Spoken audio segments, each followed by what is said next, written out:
Hey, David McGuffin here. Welcome to Travel Talk Tuesday.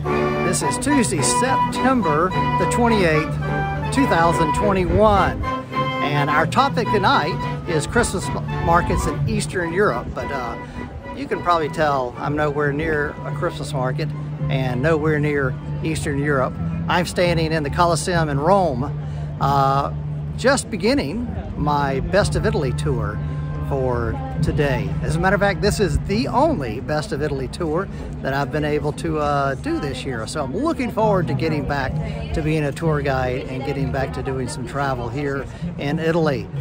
Well, as I said, let me jump right into Travel Talk Tuesday, because what we're going to talk about tonight is our tours in December that visit Christmas markets. And the one that begins on December 12th and runs for 1 week from a Sunday to a Sunday is Christmas markets in Eastern Europe. And real quickly, it just does this. You arrive at the Munich airport, we pick you up, and we go immediately to Nuremberg, Germany, one of the most famous and largest Christmas markets in all of Europe. And then we're there for one evening. Then we leave that and head over into the Czech Republic. We visit Prague for 2 days, so you get an experience there. Head down to Vienna. Then we go down to Vienna for 2 days as well, and we spend some time at the Christmas markets in Vienna, Austria. Then over to visit Slovakia. We just make a day stop at Bratislava and visit the Christmas markets in the Grand City and Castle there. And we finish up the tour in Budapest for 2 nights in the big city in Hungary. So love for you to think about going with us, and hope you enjoy this look around our Christmas markets of the East tonight. I'll come back to you later on and we'll close out the show. And so enjoy.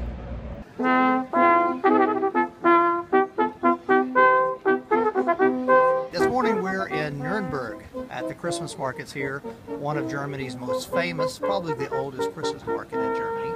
Come on, let's go take a look.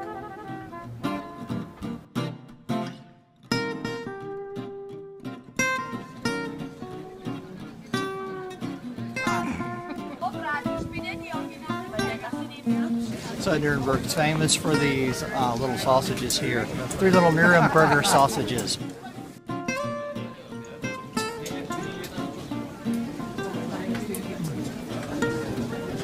Pretty tasty.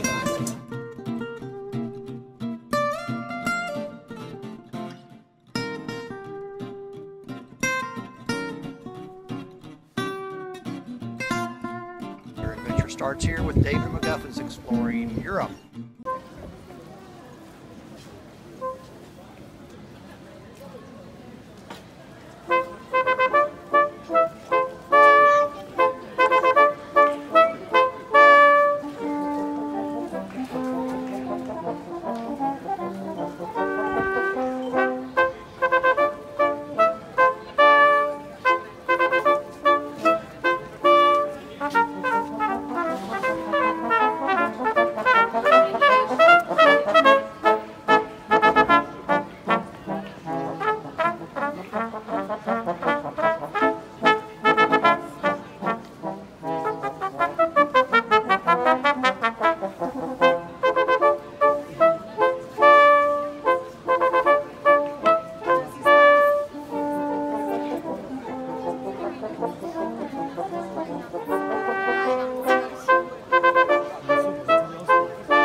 Hey, welcome to Prague. This is the astronomical clock. It's amazing, just like many city halls such as Munich and whatnot in Europe. Prague has a clock as well that ticks the hours off, and between 9 in the morning and 8 at night, hourly people gather below this clock to watch a big show of the clock ticking and dinging the hour, and then a little show at the top coming out of the windows. So it's kind of cool to do that. But we're here for the Christmas markets, and this is the main town square. This is St. Nicholas Church, and there are markets that set up here at Christmas and also at the springtime. This Charlotte and I arrived in Prague the very first time 10 years or so ago, and we enjoyed the food that you saw right here. This is a bowl of soup and hearty goulash. This is up on the mountain, the Castle Quarter, and soaring high above the river is the largest castle complex in all of Europe. And for over 1,000 years, Prague's political and historical leaders have ruled from here. It is a beautiful location looking over the Moldau, or as they call it in Prague, the Valta River. Here's a scene from Charles Bridge. And here is a scene in the new town of Prague with their Christmas markets. Charlotte and I, as I said, showed up about 10 or 15 years ago, the first time ever in Prague. It was at Christmas time, so we had a great time visiting this market. We even took a horse and carriage ride, which was wonderful around the main town square. These guys are called chimney cakes. You've seen those in other parts of Europe as well. So those are really tasty treats that are wound up on a roller and then sprinkled with sugar and cinnamon. Castle, here's in the main square again with St. Nicholas Church. Charlotte and I enjoyed, got some hearty fare here. The food that's available in Prague is amazing, and you will not go hungry. Huge bowls of goulash, bread bowls of soup, wonderful potatoes and dumplings as well. It's just plenty of food and to eat there. Back up on the castle, looking down through the church and down into the city. Here's again at the main city hall square and Christmas in the new town. Meat and potatoes. And of course, a Pilsner beer from Prague.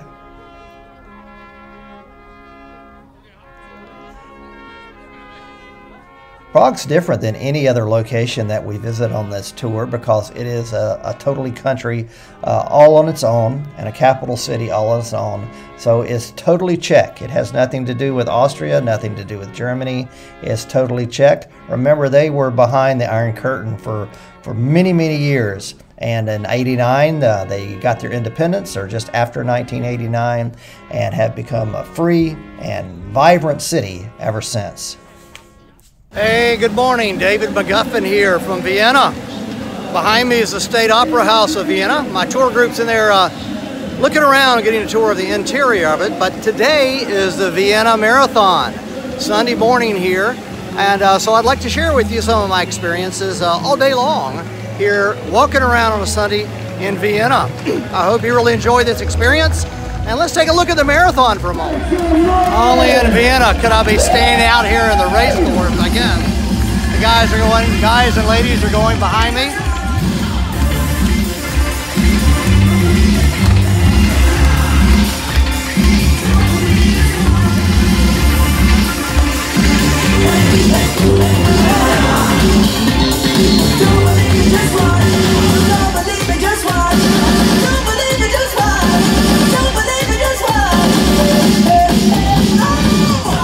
The Vienna State Opera here was built in 1869, and it's in a neo-Renaissance style. We're standing here in the plaza right outside, and you can see this big screen here, which broadcasts live from on stage almost every evening in the summer. There's about 1,700 seats inside the Opera House, along with probably about 150 or so standing room only seats that are actually cheap seats up in the top balcony.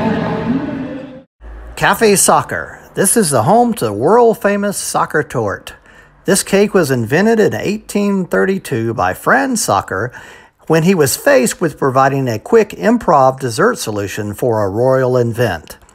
The cake is simple, 2 layers separated by a layer of apricot jam and then covered with chocolate icing. Then it's all capped off with a dollop of whipped cream. Ertnerstrasse is a grand pedestrian-friendly street running north from the Opera to Stevensdom. Nowadays, it's loaded with tacky tourist shops and department stores, but once it was the grandest street in all Vienna, filled with elegant shops, such as J&L Lobmeyer Crystal, founded in 1823 and once the chosen crystal shop of the Habsburgs.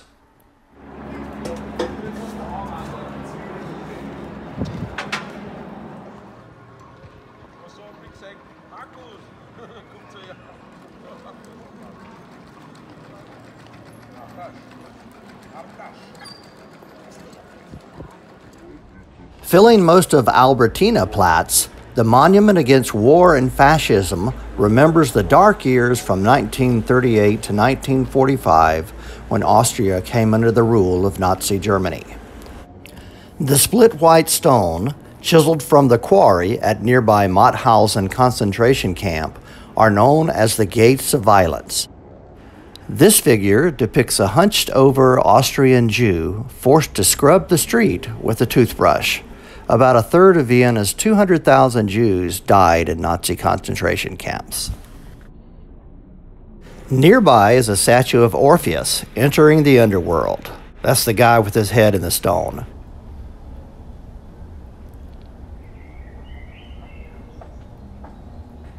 Rising behind the statue is a stone tablet with a declaration that established Austria as a democracy in 1945.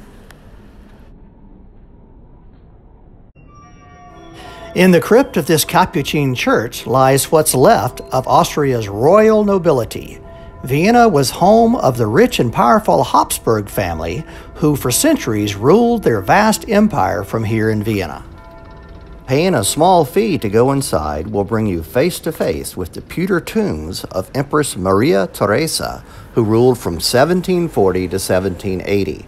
She reformed the government and married off many of her 16 children to Europe's most important rulers. Just up the street from the Kaisergruft, you'll find the Four Rivers Fountain.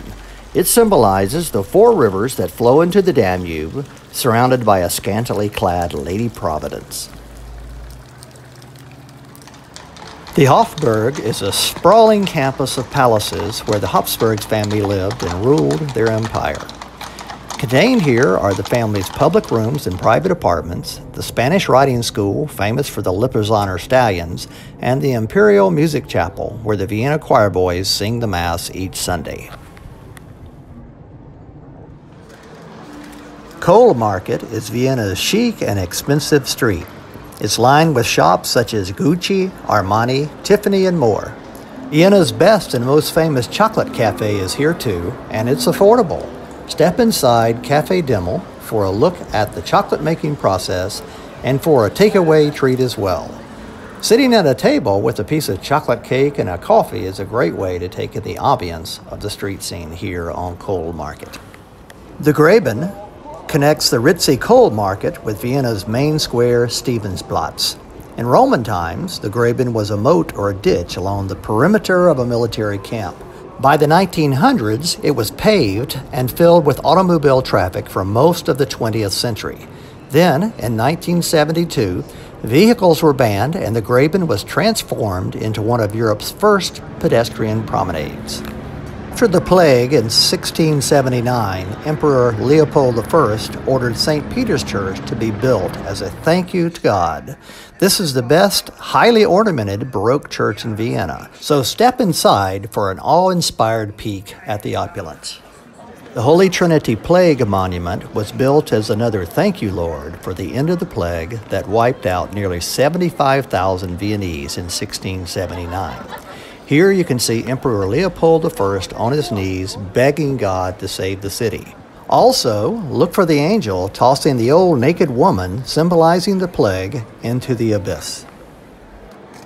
Würstel stands are all over Vienna and in Austria.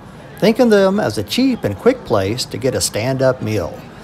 Add bread, beer, and condiments and you're filled up for the next few hours.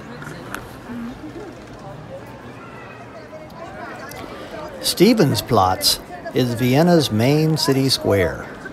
Dominating the square is Vienna's cathedral. Construction began on Stephen's Dome around 1160 and was finally completed in the form we see today by 1511.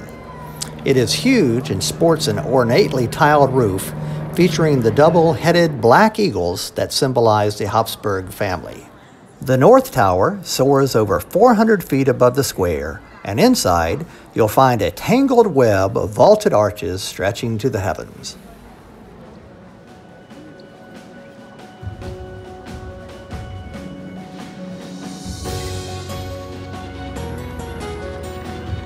Well, this is a not-so-blue Danube. Actually, in German, it's known as the Donau, and this is a little Donau, the baby Donau, or the small Danube Canal. Hey, this kind of wraps up this look around Vienna City. I hope you've enjoyed it. Your adventure starts right here with David McGuffin's Exploring Europe.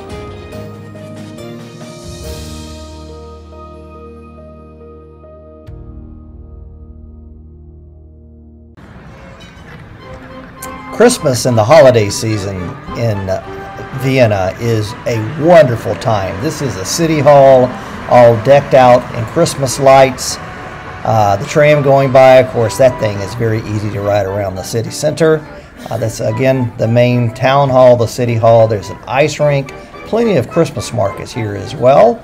It is just a beautiful location to experience Christmas in Prague.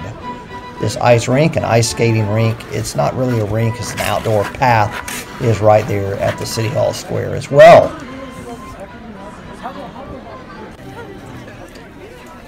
Now, you know, the city of Vienna is famous as being the capital city of the Habsburg Empire. And these are some of the grand palaces of the Habsburgs, known as the Hofburg. Now we're downtown in the area known as Graben, a beautiful pedestrian street, decked out fully for Christmas time. They just go over the top. Markets at 5 or 6 different locations in town. You won't be disappointed by visiting Vienna at Christmas time.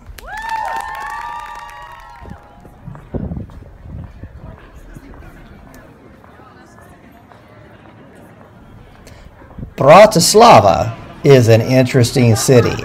It's situated also on the Danube River, and it's the capital city of Slovakia. You may remember that there was a country back in the olden days called Czechoslovakia, which is a combination of 2 countries now. Let's listen to this street entertainer. Pretty entertaining. Hey, wait, come over here. Give me some money.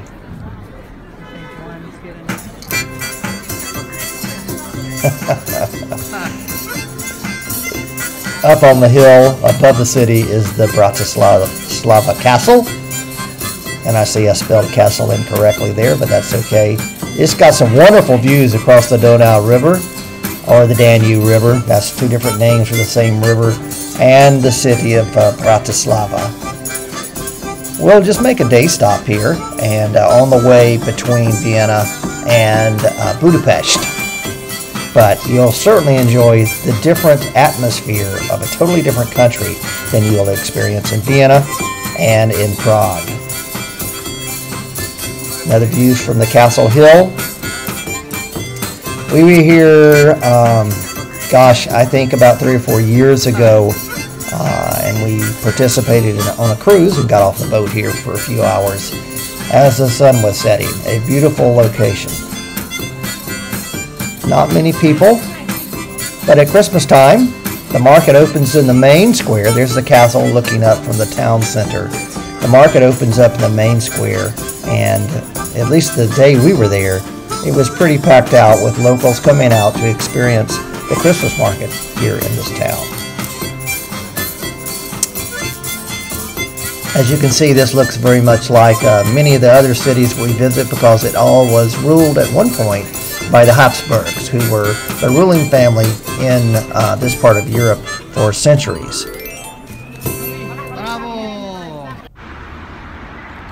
Hey, David McGuffin here in Budapest, Hungary. Going to be here 2 or 3 days. I hope you enjoy this look around the city. Parliament building in the background, across the river Danube, and then the chain bridge, not the chain mail bridge, the chain bridge here in this direction. Hey, your adventure starts right here with David McGuffin's Exploring Europe.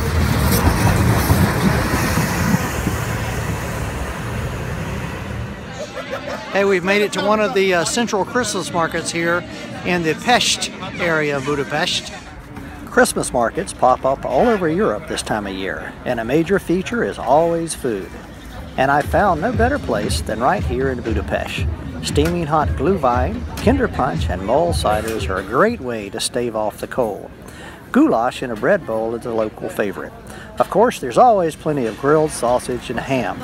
Chimney cake is baked right out in the open over a fire and sprinkled with cinnamon and sugar. Yummy.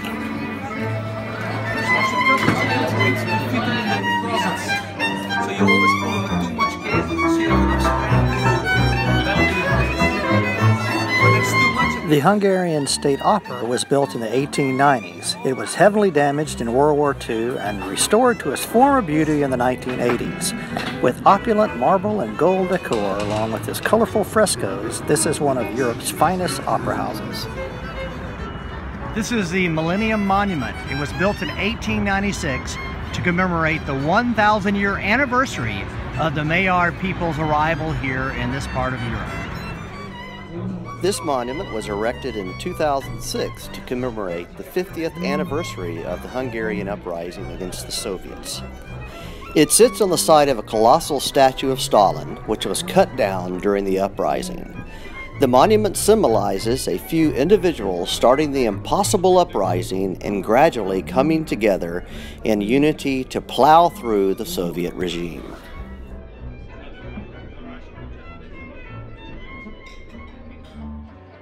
The Hungarian Parliament is Budapest's best-known landmark. Built at the turn of the 20th century, its neo-Gothic and neo-Renaissance design and colors become extremely vivid at twilight. These 50 pair of bronze shoes commemorate Hungarian Jews who were shot and killed right here and allowed to fall dead into the river. Finally, for me, Budapest is one of the most beautiful cities in Europe. Looking across the Danube to the illuminated hills of Buda says it all. Your adventure starts here with David McGuffin's Exploring Europe. Okay, well that wraps up Travel Talk Tuesday for tonight. I hope you enjoyed visiting the Christmas markets in the Eastern European capital cities of Budapest, Vienna, and Prague, along with a little side stop in Bratislava and also Nuremberg, Germany. Boy, I'd love to have you travel with me in December. Please check it out at davidmcguffin.com. And as you can see, I'm standing here in St. Peter's Square in Rome. And it is 4:30. The bells are ringing. And for the next 4 weeks or so, I'm going to be tooling around Italy. So the next couple of weeks we'll be concentrating with Travel Talk Tuesday on my trips in Italy and on some new information and new material traveling in this post-COVID pandemic times. So until next week, hey, your adventure starts right here. This is David McGuffin. See you later. Ciao from Rome.